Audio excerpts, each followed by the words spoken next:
ഹരേ കൃഷ്ണ, സർവം കൃഷ്ണ അർപ്പണമസ്തു. ജയ് ശ്രീ രാധേ രാധേ. പ്രിയപ്പെട്ട ഗോപികോപന്മാരെ, നമുക്കിന്ന് ഒരു കഥ കേട്ടാലോ? ഹരിപ്രിയ അമ്മയുടെ ബുക്കാണ് ഞാൻ റെഫർ ചെയ്യുന്നത്. ഉണ്ണികളുടെ കണ്ണൻ എന്ന് പറയുന്ന ഒരു ബുക്കാണ്. അതിൽ കഥയാണ്. എൻ്റെ മാതാജിയായിട്ടുള്ള സ്വസ്തിക പാർവതിയും ഇത് തന്നെയാണ് റെഫർ ചെയ്യുന്നത്. അപ്പം അതുകൊണ്ട് തന്നെ ഞാനും അതെടുത്തത്. അപ്പം നമുക്ക് ആ കഥയിലേക്ക് പോകാം. ശ്രീകൃഷ്ണൻ എന്തിനാണ് അവതരിച്ചത്? അപ്പോൾ അതിനകത്ത് പൂന്താനം പാടിയിട്ടുണ്ട്. ദേവകളായ ജനങ്ങൾക്കു വേണ്ടിയിട്ട് ദേവകീ നന്ദനായ കൃഷ്ണ ഹരി. അപ്പോൾ ദേവകൾക്ക് എന്താണ് ദേവകീ നന്ദനനെ കൊണ്ട് ആവശ്യം? ശത്രുസംഹാരം. ദേവകളുടെ ശത്രുക്കളാണ് അസുരന്മാർ, ദേവബന്ധുക്കളാണ് മനുഷ്യർ. ആദ്യ മനുഷ്യൻ എന്ന് പറയുന്നത് മനുവാണ്. തപസ് ധനമാക്കിയിട്ട് ശ്രീഹരിയെ സുഹൃത്താക്കി ധർമ്മത്തെ ലക്ഷ്യമാക്കി ജീവിച്ച മനുക്കളും പിന്നീടുണ്ടായ മാനവന്മാരും യാഗാദികളിലൂടെ ദേവകളെ പോഷിപ്പിച്ചു. വീര്യമോ അപാരം. കകുസ്തൻ, മുജുകുന്ദൻ, ദശരഥൻ തുടങ്ങിയ നരേന്ദ്രന്മാർ ദേവസേനാപതികളായി സേവനമനുഷ്ഠിച്ചിട്ടുണ്ട്. അന്നൊക്കെ രാക്ഷസർ മരിച്ചാൽ രാക്ഷസരായി തന്നെ പുനർജനിക്കുമത്രേ. ഹിരണ്യകശിപു ചത്തു, രാവണനായി ജനിച്ചു. ഹിരണ്യാക്ഷൻ ചത്ത്, കുംഭകർണനായി ജനിച്ചു. പക്ഷേ കലിയുഗമായപ്പോൾ നിയമം മാറി. മനുഷ്യർക്ക് തപസ്സുമില്ല, വീര്യവുമില്ല, ദേവനിന്ദയും, തനി അസുര സ്വഭാവം. അപ്പോൾ പിറക്കുന്നതൊക്കെ അസുരന്മാരും.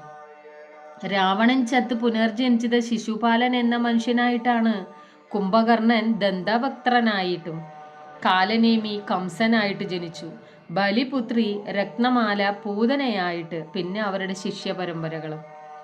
അതോടെ അധർമ്മം നിറഞ്ഞു. യാഗങ്ങളില്ലാതെയും കംസാദികളുടെ ക്രൂരത കൊണ്ടും ദേവകൾ വലഞ്ഞു. സത്യത്തിലാണ് ഭൂമിയുടെ നിലനിൽപ്പ്. അസത്യവാന്മാർ ഭൂമി ദേവിക്ക് ഭാരമായി. ഭൂമി സുഗുണമായ ക്ഷമ വെടിഞ്ഞു. പശുരൂപം ധരിച്ച് കണ്ണീരൊഴുക്കിക്കൊണ്ട് ബ്രഹ്മദേവന്റെ ദിവ്യസഭയിലെത്തി. ദേവകൾ നിവേദനവുമായി നേരത്തെ തന്നെ അവിടെ എത്തിയിരുന്നു.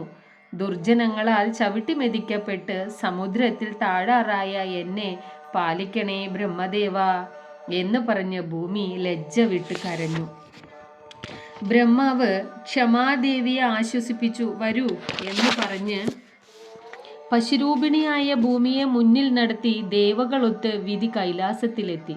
മുക്കണ്ണ സ്വാമിയെയും കൂട്ടിക്കൊണ്ട് ക്ഷീരപയോധിനിയുടെ തീരം പ്രാപിച്ചു.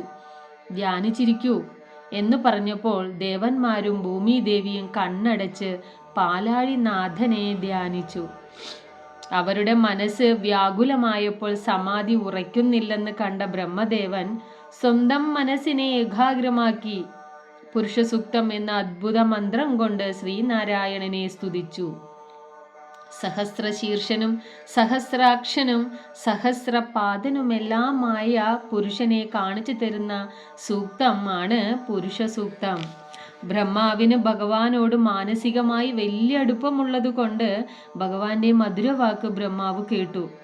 അദ്ദേഹം ദേവകളോട് പറഞ്ഞു, ദേവകളെ, പുരുഷോത്തമ സ്വാമിയുടെ വാണി ഞാൻ കേട്ടിരുന്നു.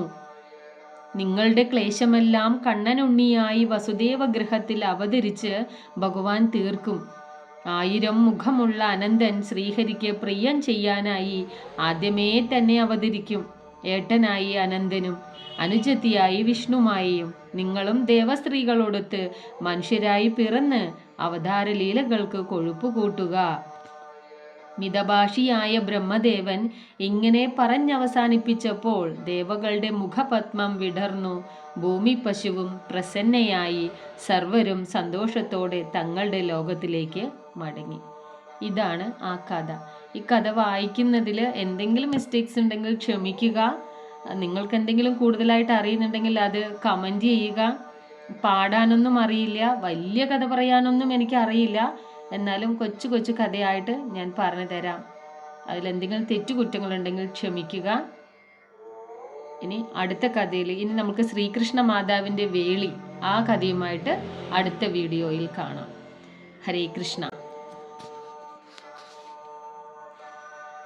യദുകുലം ചാനൽ തുടർന്ന് കാണുന്നതിന് വേണ്ടി എല്ലാവരും സബ്സ്ക്രൈബ് ചെയ്യുക, ലൈക്ക് ചെയ്യുക, ഷെയർ ചെയ്യുക, കമൻറ്റ് ചെയ്യുക.